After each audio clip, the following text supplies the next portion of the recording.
नमस्कार, मी श्रीधर कुलकर्णी। आज आपल्याला शेअर मार्केटमध्ये काय घडामोडी घडल्या या संदर्भात थोडक्यात माहिती सांगणार आहे। आज आठवड्याच्या पहिल्या कामकाजाच्या दिवशी सकाळी मार्केट सुरू झाल्यावर पहिला 1 तास घसरण होती। त्यानंतर मात्र दिवसभर मार्केटमध्ये तेजी टिकून होती। मार्केट संपताना सेन्सेक्स 376 पॉईंटने वाढून 81,559 वर बंद झालेला आहे।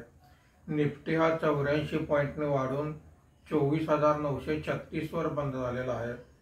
आजच्या कामकाजामध्ये BSc fast moving consumer goods index 1.65% वर आहे।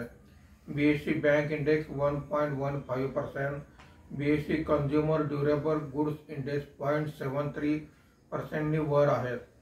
बीएससी मिड कॅप इंडेक्स 0.28% आणि स्मॉल कॅप इंडेक्स 0.65% खाली आहेत।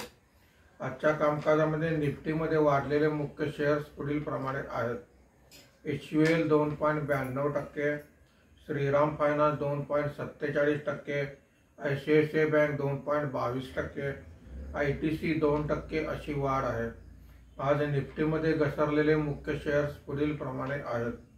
ONGC 3.21%, Tech Mahindra 2.71%, Hindalco 1.28%, NTPC 1.25% असे घसरण आहे। आज GST काउन्सिलची 54वी बैठक झालेली आहे। बरेचसे निर्णय घेण्यात आलेले आहेत। FII ने 1177 कोटी रुपयांची खरेदी केलेली आहे। देशीय वित्तीय संस्थांनी 1757 कोटी रुपयांची खरेदी केलेली आहे। धन्यवाद।